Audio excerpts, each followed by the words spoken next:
Welcome to the Cabin Culture Podcast, where we spend a little more time diving deeper into all the fun parts of cabin culture. I like to think of this as both the material and imagined expressions of how cabin lovers, dwellers, builders, and designers wish to live a more simple and authentic life. On this episode, we're talking to Mandy Wheeler, the founder of UNR Real Estate in Portland, Maine, and also the realtor that we used for Cozy Rock. Mandy is not only an amazing realtor, she's also become a friend. She's a quirky, fun-loving, vegan hipster from Portland who is also a real estate investor. And that's one of the things I loved most about working with her, is that she totally got our vision for what we were trying to create, had experience in that field, and then had all of the expertise to guide us through the very unfamiliar process of buying land. And what do inspections look like on land where there's not actually a structure? How do you figure out if you can build on it? How much it will cost to build on it? All of those questions I had at the start of the build, Mandy is here today to help you answer as you might be thinking about your own build. So this is actually going to be split into two parts, which is becoming more of a common trend on this podcast, mostly because we're chatting with just really interesting, multifaceted people. So today is going to be all kinds of specific questions about real estate to help you think through that buying process. So this episode is going to be most helpful for people who don't have a realtor yet, are in the dreaming phase, are thinking about buying land, or just have a lot of unanswered questions on the purchase side of the cabin world. The next episode, we're going to dive specifically into her investing, and we're going to talk more about how she got into that, how she's grown her portfolio, what that looks like, and how her experience as a real estate agent has really helped her do that successfully. So yeah, we've got a little bit of something for everyone in these episodes, and I am so excited for you to meet Mandy, one of my favorite people in the cabin real estate Maine world. Thanks as always for joining us, and let's do it. Okay, I am so excited to have you on the podcast because first of all, you are a realtor for Cozy Rock. But second of all, I've worked with many realtors over the years, and you were the first one ever that when I found your Google listing, I looked at your brand photos and your website, and I knew immediately, I was like, this is my girl. I remember I sent you an email, and then I went downstairs to Sean, and I was like, I found our main realtor. And then, yes, and then through the process, I found out we're even more alike than I would have known at the beginning. But it speaks to your branding, though, that it really did a good job of displaying who you are. Yeah, thank you. Yeah, that was my ultimate goal because I felt like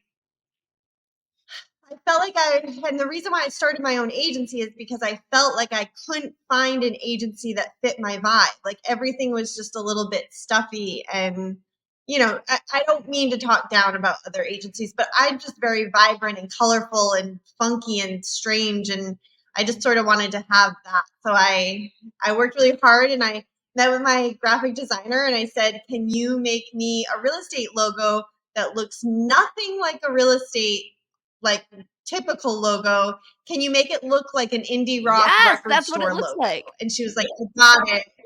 And then she did it, and I was like, that's it. That's amazing. So it's been so successful. Like your story I've heard, and I am so grateful for it. Like you can feel the energy through what I'm putting out there. It's like a very specific and interesting design in a very mainstream style profession. Yes. And so many realtors that I've worked with are older, and it's like second career.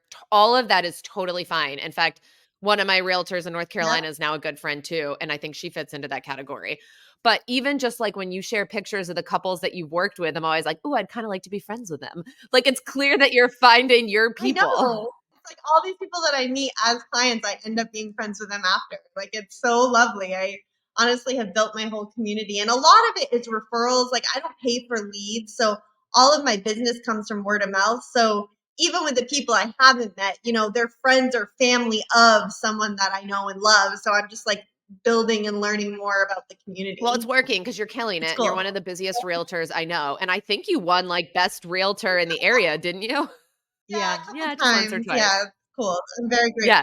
Well, you're the perfect realtor to have on the podcast because I love you, but you also know a lot, and you also invest in real estate. And I think that's the really helpful piece, is that not only do you know this area from a realtor perspective, which is originally what I was looking for, you also know it from the other side as someone who has made the choice to buy a variety of different properties. You're also an Airbnb host. You have like all of the pieces to help the folks who are interested in, who are currently, I like to say dreamers, but who are thinking about their first Yeah. purchase and have never been through this before at all. So I'd love to start a little bit. I think it would be helpful for folks to have a little bit of context as to your personal experience before we dive into, I just have a lot of questions that I think is helpful content.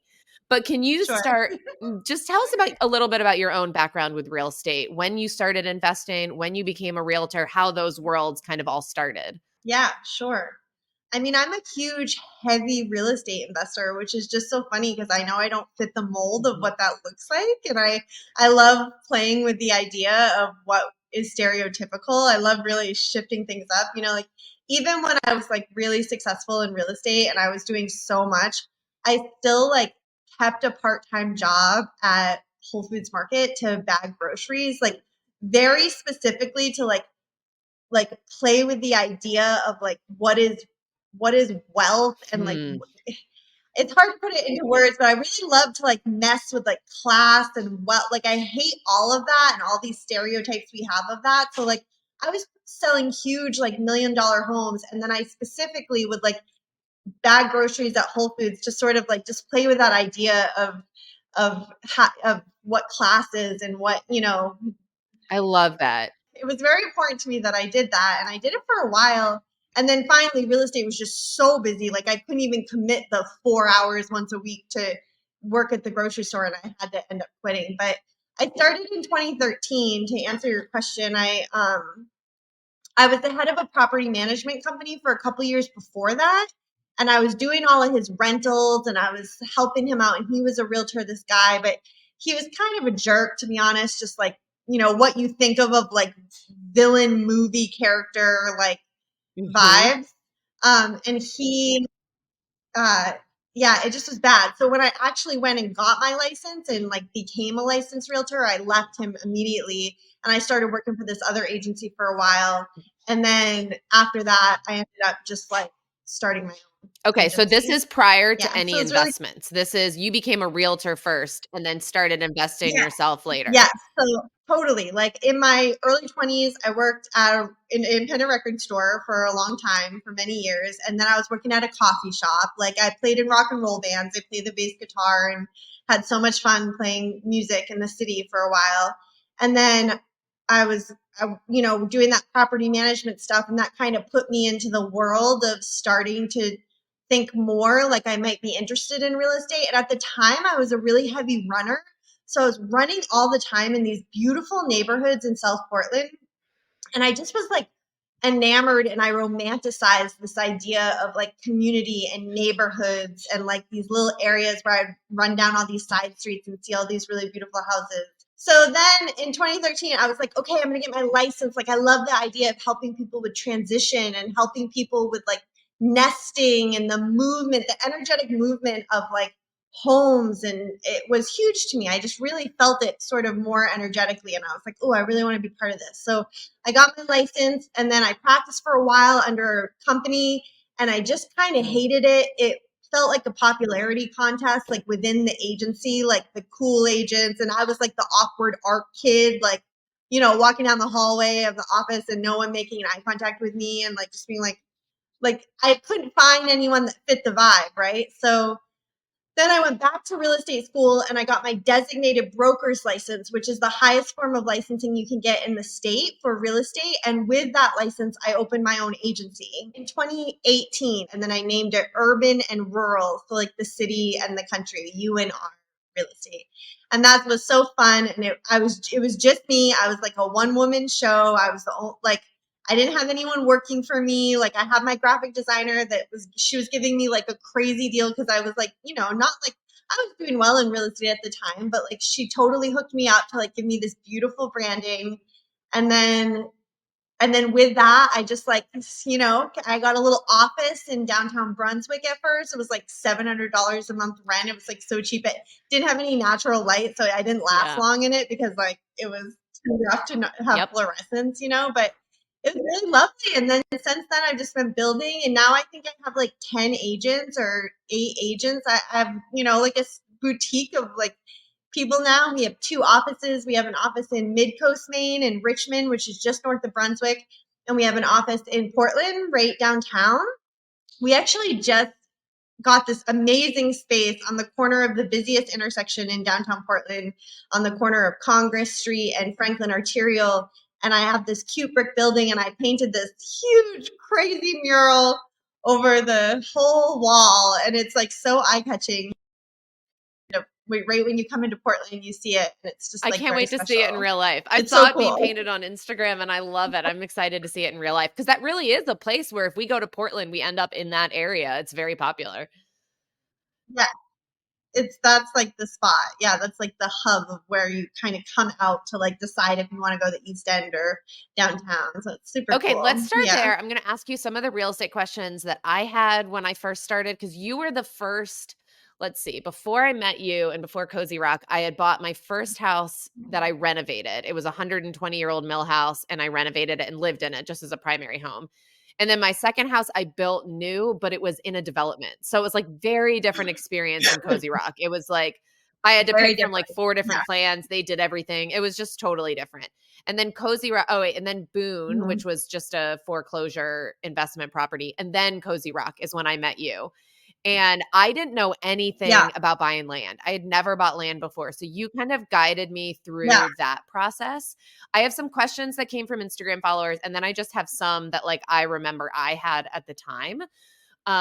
So I guess let's start there. What are the first steps you recommend for someone who is looking to buy? And that could be buying land or buying a cabin or buying a property that they want to renovate. Where do you recommend that they start? Yeah. I mean, the very number one, like, and not to like have cheesy real estate terms, but like the foundation of like everything of like the search is, if you don't have full cash, is getting pre-approved with a local lender in the Okay. area that you're looking in. So if you're not paying all cash, which most people aren't, they need a loan, you need to know what financially, like what that looks like and what you're approved for. And like for example, like with land, you have to put a larger percentage down, whereas for like a single family home, you can put a lower percentage down. So it really depends on like what the property is. And those are things that you need to know. Like you need to know how much cash you need to have to bring to closing.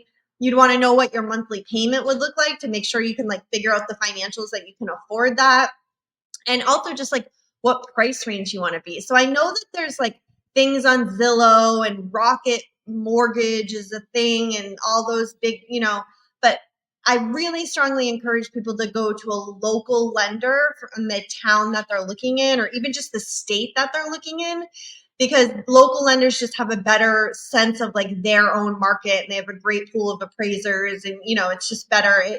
I say that when I'm repping the seller, having a pre-approval letter from a local lender will always be a stronger offer to me than a pre-approval letter from Quicken Loans or Ah, some huge big box okay. lending So how would company. someone so it almost seems like this is step 2 and step 1 is finding a realtor because that's how I found my local lender. Yeah, it's kind of interchangeable. Step one could be finding a realtor. They go hand in hand. Oftentimes people come to me first without a lender, so that easily could be step one. And then if you find a realtor that you really vibe with, they might have a good recommendation of a That's what lender. we did. That's I how mean, I think that's realtors, how I found my yeah, lender. I don't remember. My lender was actually no, let's not yeah, give you credit for that because my lender was horrible. It was just Norway Savings. But I think my pre-approval, I think that came later. I don't think that came from you. okay. I don't remember what was the mortgage Norway company. Savings. Oh yeah, No. no, it wasn't me. That Which is definitely sort of wasn't me. localish. It's Maine, but Yeah, it's not local like in the it's Freeport local. area. Yeah. But I have some clients that come to me who already have a lender, and then I have some who don't and who are just getting started. And then, like, I'll advise them to go to a lender, and they can go to whoever they want, but I'll give them a list of a few people that I've yeah, worked with that yeah. I love, But one of the questions someone came in with was, do I need a realtor for land acquisition? So I think this even a bigger question is just if you're thinking about buying, what are the advantages of having a realtor for land or otherwise? Oh, for sure. Oh my gosh. 1,000,000% yes. Like if you think about it, like anything that you're looking at on Zillow or Redfin or any of those sites, like all of those people, unless it specifically says for sale by owner, all of those people have realtors. Like that, like it's the seller's realtor who's listing that. So the seller has their own representation. So a buyer should absolutely have representation. There's like, I mean, they're all different animals. Like buying a house is a way different animal than buying land, but even buying land, you need guidance and advice of like who's the local company that can do the perk test, or who's the local septic designer, or who, all the different things that you need to know about, like, can the soil take a septic system if it's a country vibe, right? Or are there public water and sewer Yep. hookups on the land? And like, if it's way back there and the CMP electric line is at the road, well, how much is that going to cost to bring it back? Like, there's so many things that, like, a regular home buyer like wouldn't Okay, let's know. slow down right there. So Yes, absolutely. I'm totally with you. You guided me through all of that, but I didn't even know what a perk test was. So for land specifically, that's where you really helped guide me. Was I didn't know those things, and if you're buying a house, you never have to ask about that. It already has septic, it's already hooked up to electric. It's already It's got all already those got it. things. Yeah. So what is the list of like Right. things that people need to be thinking about if they're looking at land and not a house?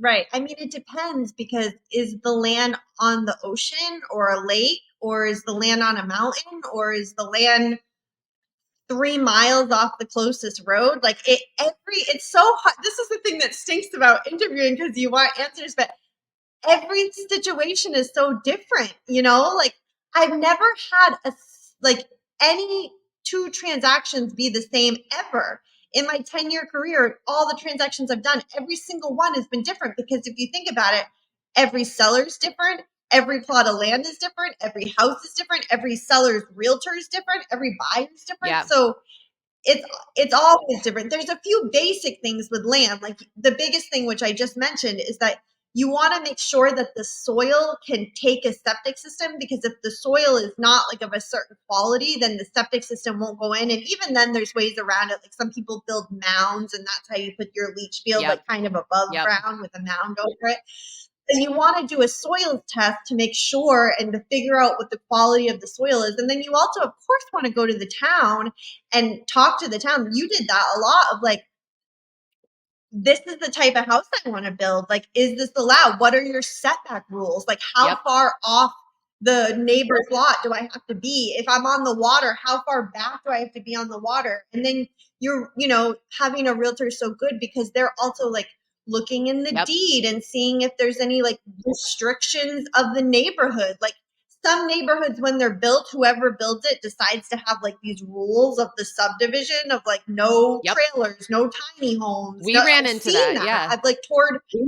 So you just have to like do all of that research to figure out. But again, it's going to be catered to like what your intention is. Like if you were like, hey, Mandy, I want to have a llama farm, like that's going to be like way different than like, hey, I want, a Yeah. camp on the water, or I want a tiny house in the woods, or, whatever. And in your situation with Cozy Rock, I just remember so clearly, like with all your ledge and all your rock, and that's what made it so attractive and so enchanting. I remember when I was first walking the land with you virtually, I almost felt like I was in like old world England, because it was just so like moss on the rocks, and like it was, I think it was like a gray day.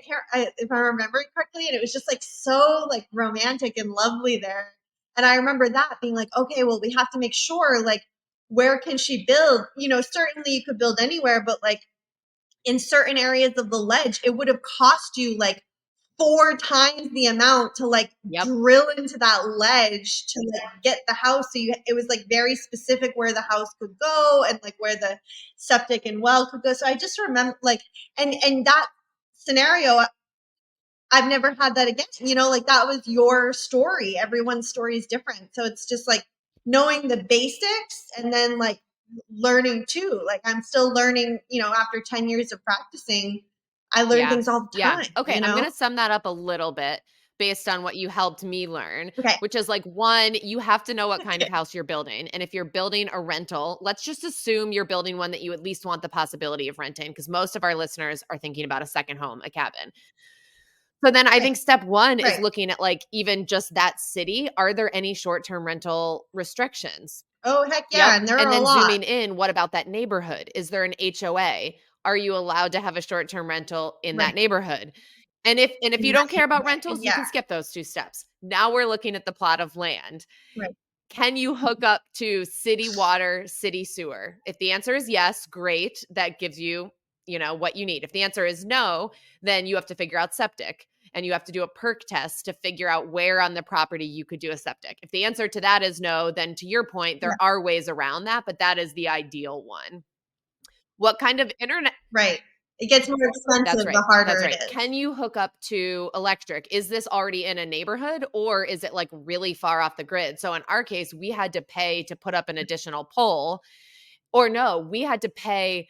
The original landowner in that neighborhood had paid to have electric brought back there. And then every new house paid, and some of it went to him to pay back for that. So you need to figure out like if there's electric Got it. and these are the advantages of building in a neighborhood quotation versus absolutely in the middle of nowhere. But if the answer is no, you don't have electric, then Yes. there's still the option of you can go off grid, but those are like extra steps that you need to know because Yeah. it's going to impact your cost and experience. And then the other thing you Absolutely. mentioned was like how far from the water is it? So setbacks, like where do you want to build? What is your vision? Mhm. How far are you allowed to? And if you're near water, how does that impact insurance? And what kind of insurance you'll need to get, Right. which will impact your total build cost. Those are the big ones that I think I heard you mention so far that people should be thinking about. Yeah. And then I guess the other piece that we haven't mentioned yet, which is actually like maybe one of the hardest pieces right now, is do you already have a builder? Because if you don't, they're like 2, 3 years out. Like I just sold a home to this really sweet couple. They bought this huge fixer upper, but with the most beautiful view ever.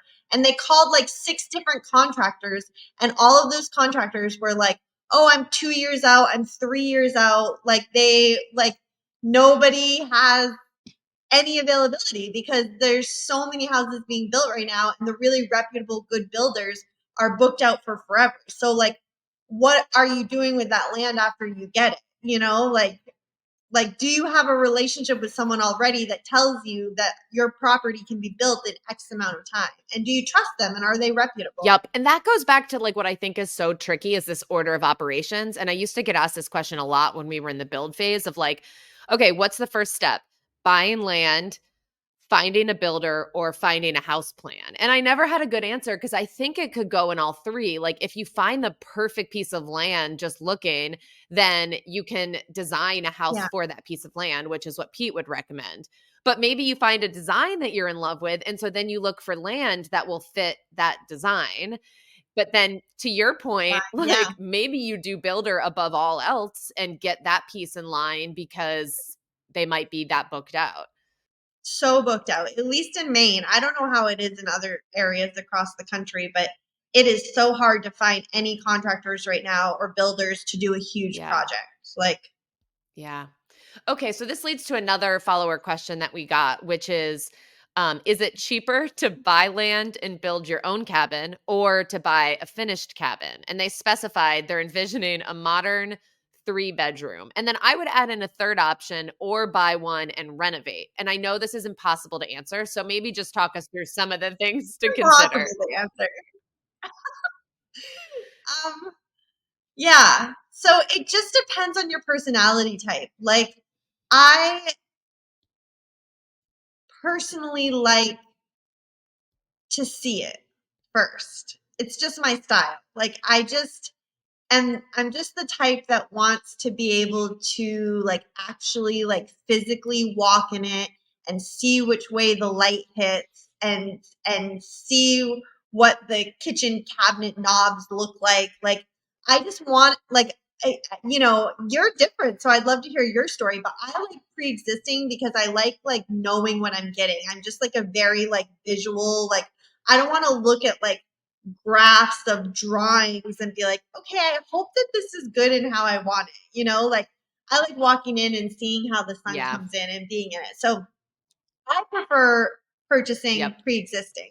It's not to say I'm not open to a new build, like you did such a beautiful job with yours that you're like an inspiration for me to be like, oh, like that is cool.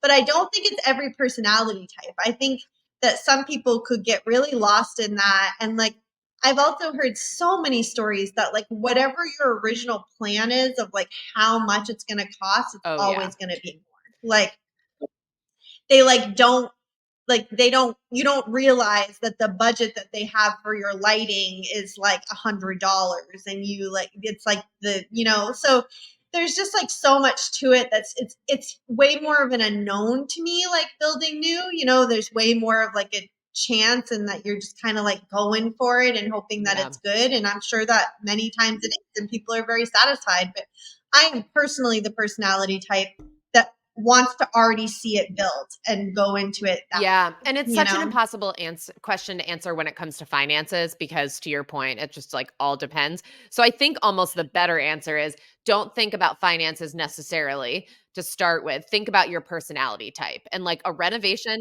is a really Yes, big project. So if you like projects, that could be for you, yes, right? Are you going to renovate it yourself, or are you going to have to hire someone?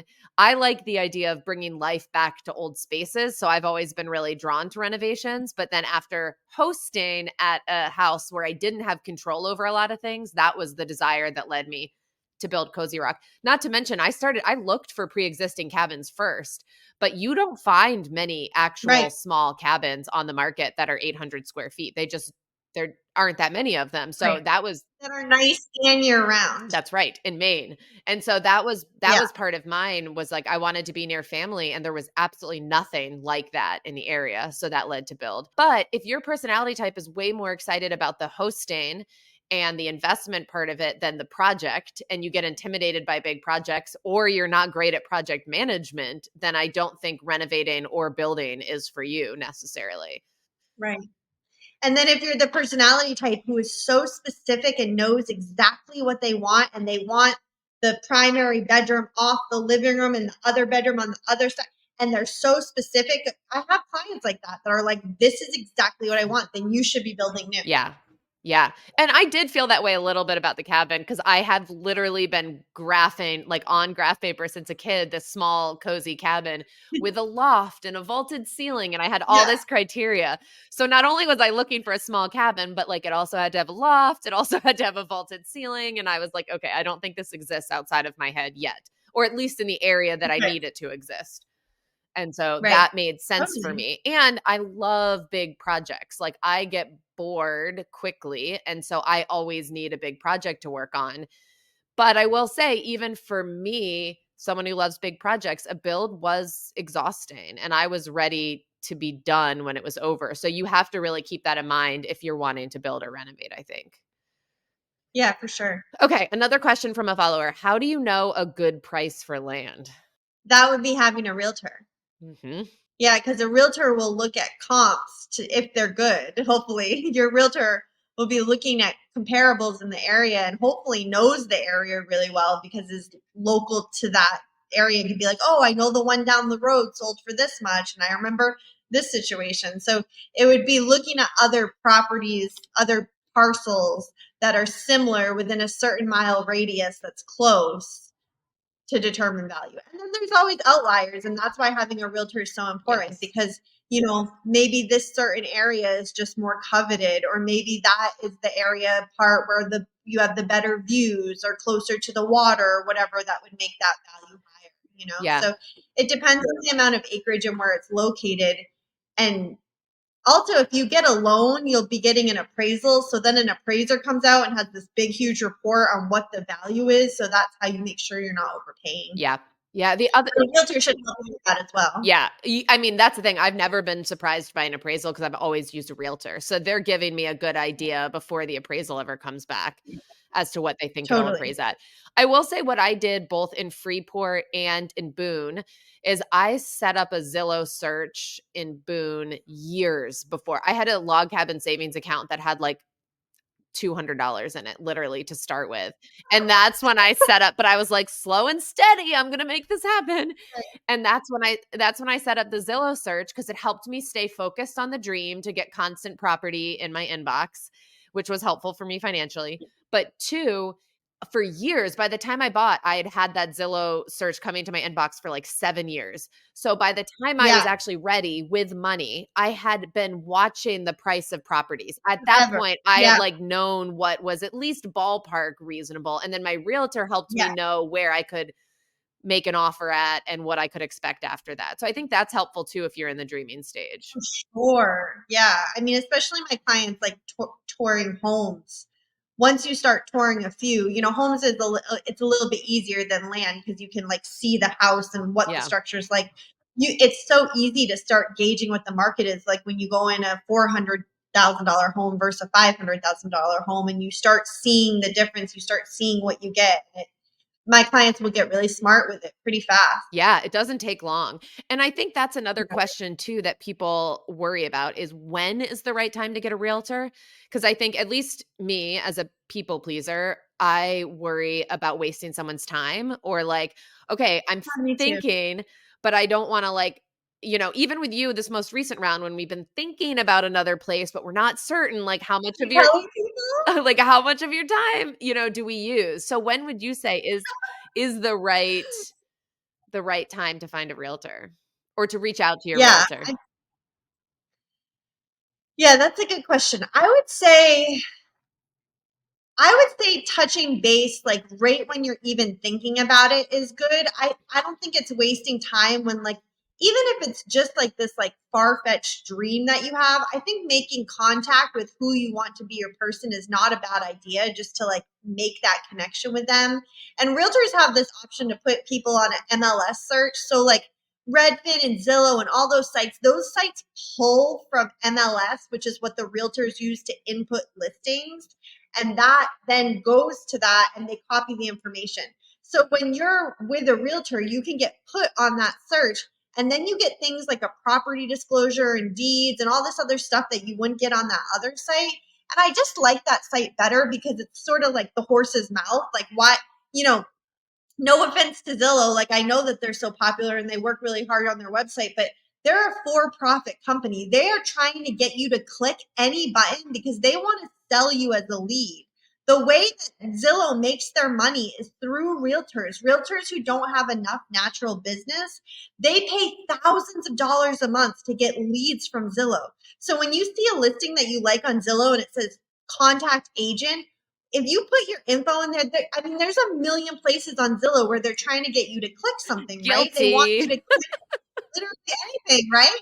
But then if you put, everybody's guilty of it because I would be the same. If I wasn't a realtor and saw something I liked, I would do that too. Yeah. But what that does is that doesn't go to the listing agent. That doesn't go to the seller's agent. That goes to whichever agent has bought that zip code and however Oh, many thousands of dollars they're paying for that zip code. So then you just get passed off to some random realtor who sometimes is good and sometimes isn't, right? So I would say like really like searching for a realtor instead of just like accidentally getting one by like clicking a button on Zillow, like actually start vetting realtors in the area like how you did and you found me. Like search your area for a realtor that seems cool to you, interview them, maybe interview a few, see who fits the vibe of your vibe of who you yeah. are.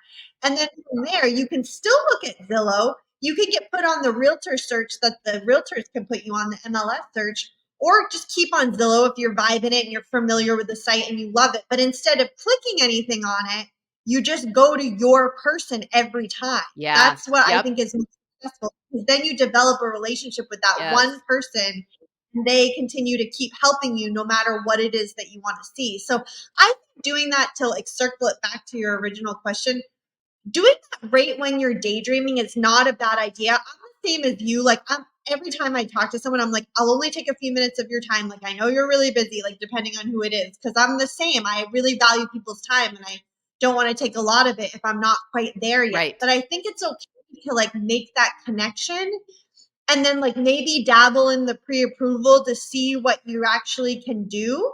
Or maybe you're changing jobs or like moving or in a situation where you can't really get pre-approved, you could still get on like an MLS search, but just not really like bug the realtor. I mean, my clients never bug me though. I like never mind if somebody reaches out.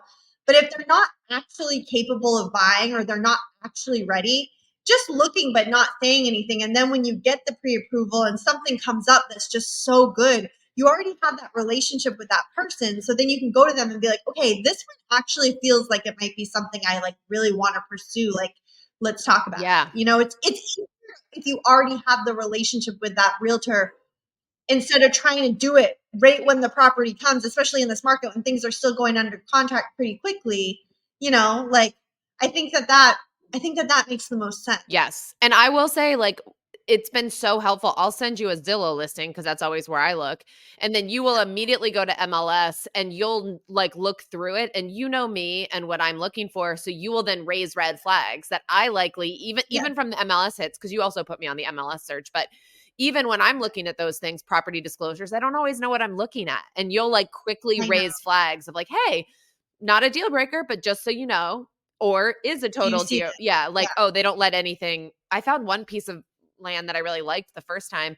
And then we discovered that you had to build at least 1,000 square feet or more. And we were like, okay, well, that's a deal breaker because my plans are 800 square feet. Yeah. Yeah. Yeah, totally. And that one that we recently looked at, I mean, are we allowed to talk about this? Are you like telling people that you're like looking at other stuff? Like, yeah, I mean, we're not going to make an offer on that one, which though leads to my next question. No, I know, but like, are we okay to like talk about this with all your viewers? Like, have you talked about how you're like kind of like looking at other stuff? Yeah. Like, Well, I mean, it's like I've talked about it a little bit. It's a big debate for me of like, my bandwidth has been tested this year. I don't know how you do it because you also run a business and have multiple investment properties. But this year, I'm crazy. Yeah, this year, as promised, I promised that 2024 would be no new big projects, and there were no new big projects this year. You mean in 2023? 2023, yes, 2023. But what it tested was, can I maintain all of these, right? Like I'd been building, and this was the first year where I actually had to maintain everything. And I will say, like, I'm leaving this year very emotionally exhausted. Just because, and I'd be interested to hear your thoughts on this, although this is not answering people's questions, but I do think renting and this kind of work is just very vulnerable. I just feel like I've made myself very vulnerable to feedback from lots of different places, whether my social media account is, promoting stuff that people don't agree with, or a renter isn't happy with something, or a neighbor of a rental does something that I don't have control over and it upsets people. It's just emotionally exhausting. So I think I really have to do some work of like, okay, I think you and I are I know. That's why I love working with you. But I think 2024 might be the year of cutting back, and we might actually sell 2 of our rentals and figuring out what we do with them. Do we consolidate it or do we pay off our mortgage, which just simplifies our life? Like, we need to figure that out. Right. So that's when I reached out to you, because like in figuring that all out, part of it is like, what are the options in Maine and elsewhere? So you just went and looked at a small, I'm sure many of our listeners saw it because it was on A-Frame Dreams, the Instagram account. It was a small off-grid cabin in Maine. Insert a picture of it in our podcast. I will on the YouTube version. Yeah, on the YouTube version, I'll put a picture of this. Adorable. Like it looked like it needed no work. So I was like, this is interesting. And you went and checked it out for me. Right.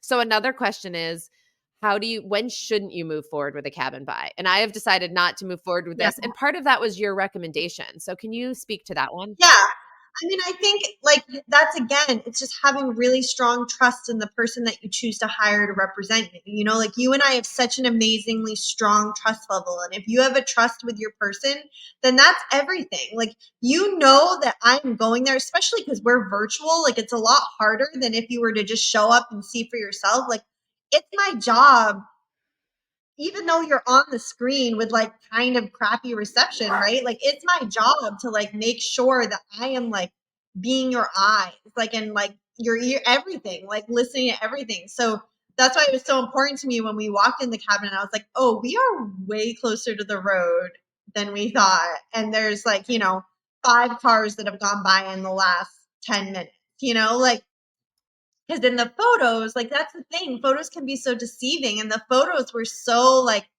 in the middle of nowhere woods. Yep. Like, you painted this picture of it just being so magical. And I was so excited to tour it with you, And then when we got there, it was so lovely. Like, they did a good job, but it wasn't totally the daydream. It didn't check all the boxes. And I think also us having such a good working relationship of knowing each other for years now, like, I feel like I was instantly able to be like, hey, I know that this is not the vibe. Like, I know that this isn't great. And then you had a couple other intentions, like maybe you wanted to do something else with the land. And then we realized it was all marshy behind you. And then I brought up like, hey, like this could be a mosquito swamp in the summer. We have no idea because it's covered in snow right now, you know? So having just like someone that's educated to like think of those things, you know, and like tell you about them, and then also just someone that you trust to be there for to go through it, you know. I had so much fun touring that with you. It was really lovely. If it was just a little bit different, I feel like it would have been right. But and you were really helpful in that you said, like, listen, it is off grid.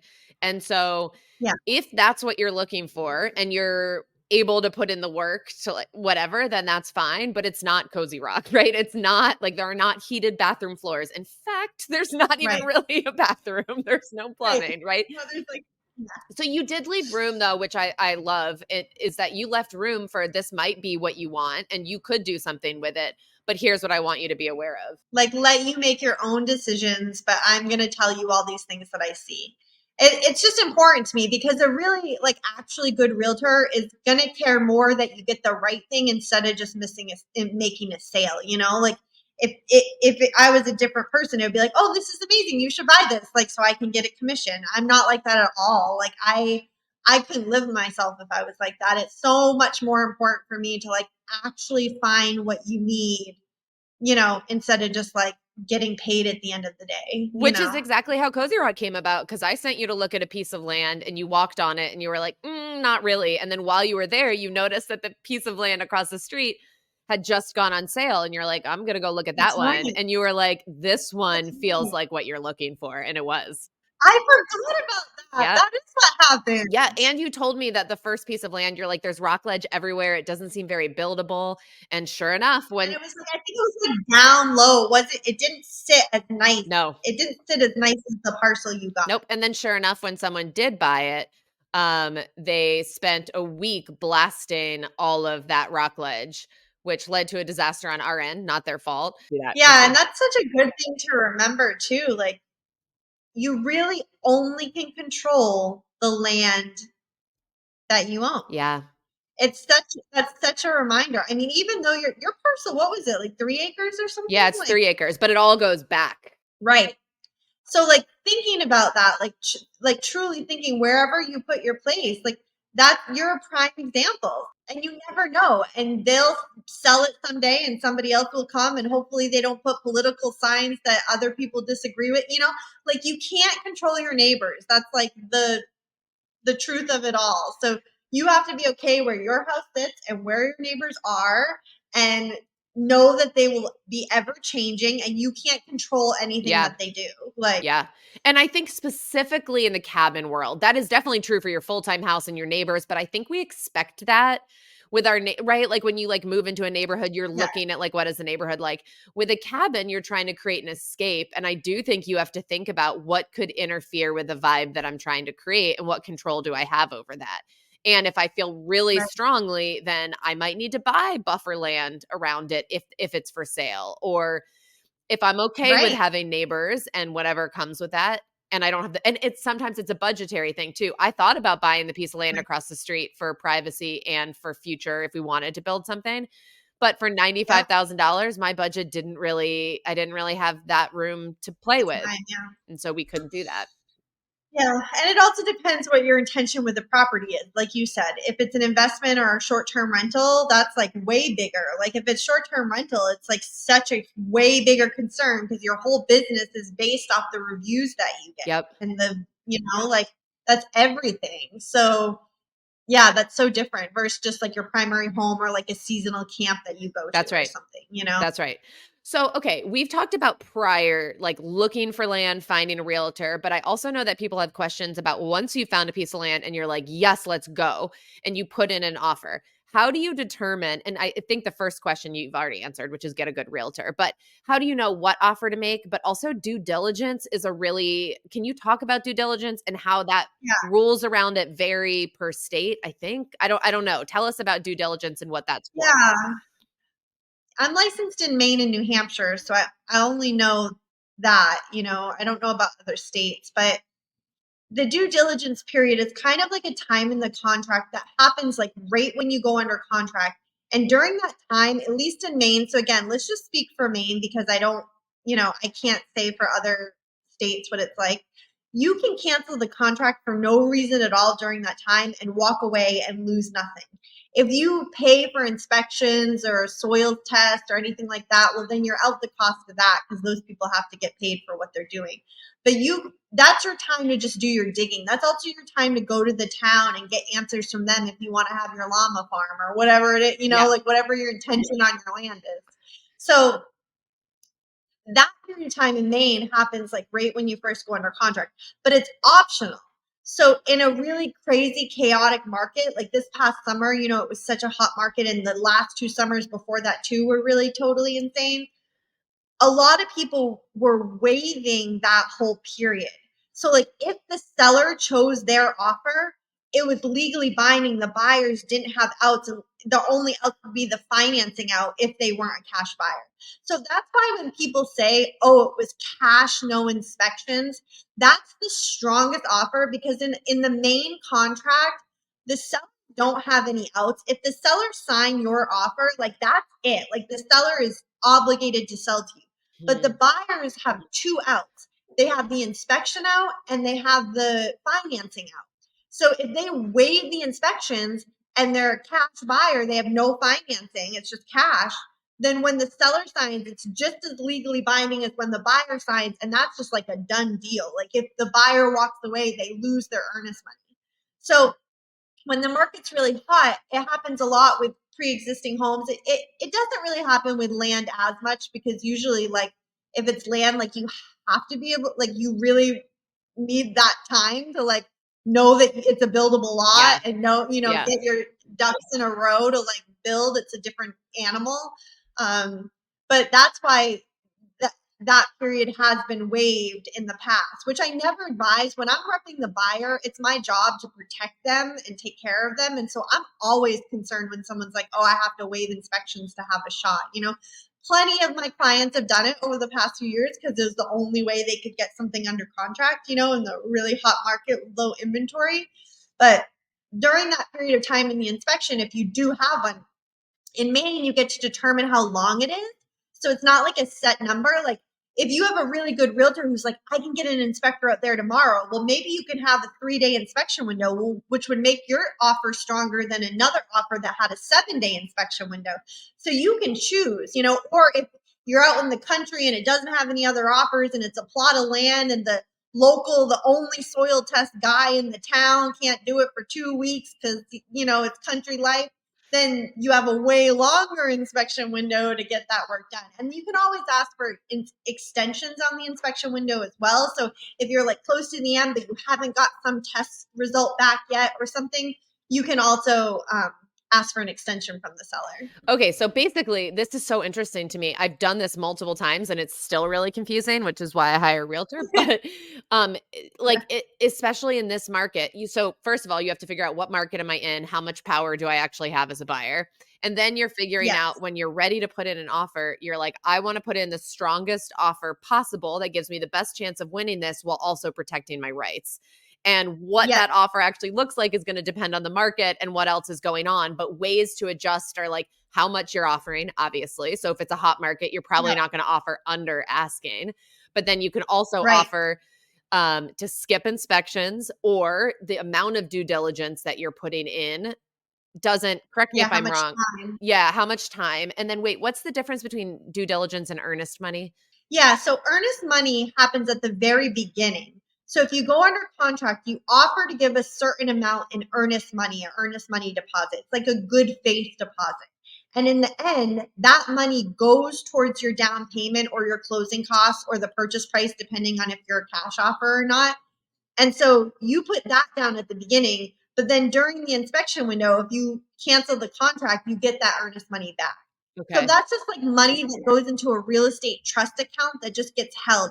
And I mean, to be honest, in my opinion, it's a little bit silly. It's like in my whole career, I've only had one client ever lose their earnest money, and it's because they voluntarily wanted to. They were like, we tied up this with the seller for so long, and we literally are just having a change of heart. Like, take it. Like, that's so nice. So yeah, it's like, It doesn't happen. In my experience, it doesn't happen super often to lose it, but it's just this amount you put down to sort of like show the seller you're serious.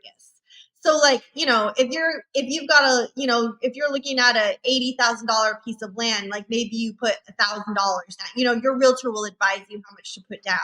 And then at the end, it will go towards the down payment. Okay, so what about due diligence? You can't get due diligence back? Like if you go through inspections and you find stuff you don't want, do they keep the due diligence?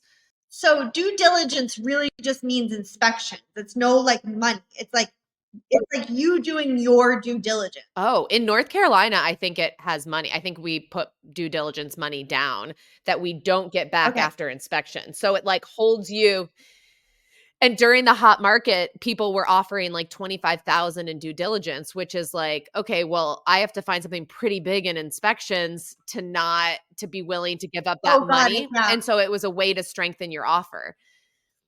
Got it. We do that here sometimes, but we don't have like a name for it. It's just saying like we want to have an inspection, but we can't cancel the contract unless we uncover $25,000 worth of issues. Like that's something you could do. Okay. You could write that language in. It's not already in, but it's a little hard to talk about this just because every state is different. But the general rule of thumb is like you put in an offer, you get it under contract, you give an earnest money deposit. Your realtor will tell you how much to do. Then you have like your inspection window. And then if you are getting a loan and you need financing, excuse me, you have the appraisal. And then the appraiser comes out and makes sure that the value is there. And then you close. That's like the general process. And usually it takes roughly a month. If you're a cash offer, it's just going under contract, giving your earnest money, having your inspections if you want them, and then like the title company doing the title work to make sure there are no liens and just closing. Okay. You miss all the pieces about the lending and the appraisal. Yeah, which certainly makes it easier. And also congrats if you can buy cash because that feels so out of reach right now. But congratulations. If that is you, that's a different world. Yes, congratulations to you. Call me. Yeah. No, just kidding. But that makes, I mean, that is okay. So I think the takeaway from this one is look into your state with regards to due diligence because one, it's something to know about in terms of strengthening an offer. So we're still in a low inventory market. So sellers have more power. So that is an area that you could strengthen your offer if you're not a cash buyer. But also, it is a big risk because then if you uncover things in the inspection, you have to walk away. If you're putting in significant due diligence money, you have to walk away from that money. So that is worth looking into in your state to figure out what are the laws around that, / just find a realtor because they can talk you through all of that. They'll know. Mm-hmm. Yeah. In Maine, there's no money that comes down and you don't have to uncover anything. Like the way the contract is written, the purchase and sale contract here, you can just cancel because you have a change of heart during that period of time. It's a total free for all for the buyer. You don't have to uncover anything. Oh. You could have an inspection window and not even have an inspection. You could just take the window to like call the town or whatever. Like you can do whatever you want during that period. That's so luxurious because in North Carolina, they deliver. I sold a house recently and they deliver the due diligence check the day that they make the offer. So once the offer is signed, you get a check and you're keeping it no matter what. So you can cash it, put it into your account. And then at closing, it comes off the total cost, right? So if you buy the house, if you offered $25K, it doesn't mean anything basically other than it ties you to not walking away. So I think the most I've ever made is a $5,000 due diligence where it was like, if I uncover things that are going to be expensive work, I'll walk away from $5,000. But not 25,000. That's crazy. I wouldn't even want to do that. I don't like the way that that's set up. Yeah. That's like, but it gives the buyers, it does change the dynamics, right? Because to your point, the buyer is like committed. They have to no matter what. And the seller isn't. Right. So it does level that relationship, I guess, a little bit. But man, I can't believe this has been an hour already. I got through all of our follower questions, which is great. Let me just see if there's like, what's that? I could talk to you forever. I know. Well, I do think we're going to need to do in the new year another episode on your investing and hosting because you're an incredible resource for that. Yeah. And we didn't get to that. Talked about. Nope. Yeah, that's okay. We can talk about it another time, but I'm a heavy real estate investor. I know. I really do want to talk about that because I think there's so much both like in how you do it, but also to your point of saying earlier about like how you worked at Whole Foods while also doing this. There's something interesting about investing in real estate in the sense that it's very tangible and visible. So Yeah. it does make you, once you start investing in real estate, it forces you to reckon with this idea of wealth and what people think is wealth and what they Yeah. think of you and how you handle that, especially when you're like under 40 or approaching 40, Yeah. about to turn 40. And how you look and how you behave and who you are. Like I played in indie rock bands my whole life and I'm like vegan and like, like I don't fit the mold of a typical real estate investor with an 8 property portfolio, Yeah. like, and that's okay. And it's been a lot of like inner work with me of being like, that's okay. Yeah. And there's also the whole other piece that if you are a similar personality to you and I, like there's this whole other piece of like you're almost meant to be shamed if you are an investor Yes. or if you do a short-term rental because all my cool local musician friends are like, you're part of the problem, So navigating all of that and like still feeling like you're a good human and like it being okay that you want to invest in yourself and your family, like, and wanting to invest in real estate, which Yes. to me is the most profitable investment you can make. Like, there's nothing wrong with wanting that. People put money into crypto, people put money into stocks, and we're meant to like have the stigma against a real estate investor that owns multiple multi units, then you're this big bad wolf. So that's I would love to chat with you about that because I just think that we need to redefine the way we talk about that. And that is not to say that those big bad wolves don't exist because certainly they do. Like Google BlackRock, like start figuring out about what's happening there. Like there are big conglomerates that are taking up all the real estate. But I think that like local investors where the money stays local and they're investing in their family and their community is absolutely okay. Yes. And not to mention bringing business to those areas and I don't know. I think about that a lot at Cozy Rock and how much I try to like support local small businesses just because that's who I am. Yes. But then also when I think about if all short-term rental owners did this, then what does that put back into the towns that we're investing in?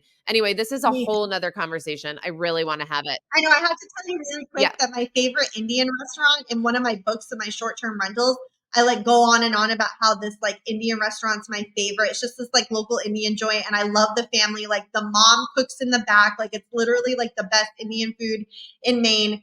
And I like write a thing about them in my short-term rental. And I went there the other day and the owner, Sai, was like, Mandy, this woman came in because she was at your rental and she was talking to me about Indian and now we're catering her wedding next year.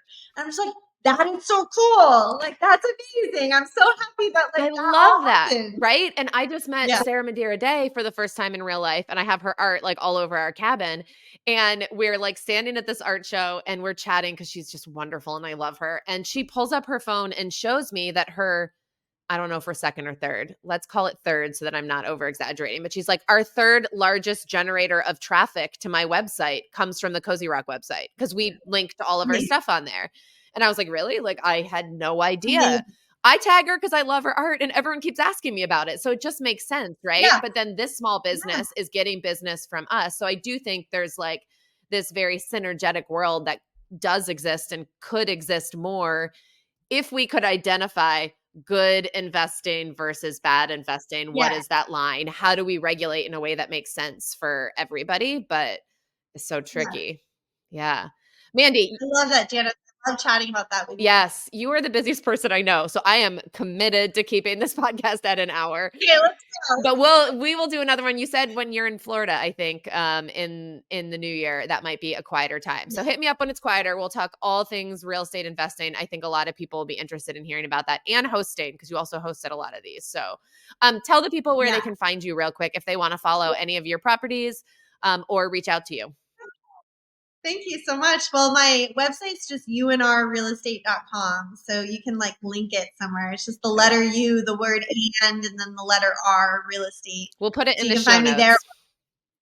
Yeah, or my Instagram is just Realtor Mandy Lou, and that's probably where I post the most. And then through that, you can find some of her properties to follow as well. I'm actually probably going to drop them all in the show notes. So we always put Instagram and all that. I'll put all the ones that I follow. There might be more that I don't, but I'll put them all in there for folks to find. And if you want to message me with all of them, I'll make sure to include all of them. But definitely check her out. Mandy, thank you so much for joining me. Yes, I love seeing you. I love seeing you too. Thanks so much for joining us, and if you liked what you heard, feel free to leave us a 5-star rating on Spotify or share some of your favorite parts over on Apple Podcast. If you have feedback or suggestions for the future, you can also find me on Instagram at Cozy Rock Cabin. Looking forward to next week.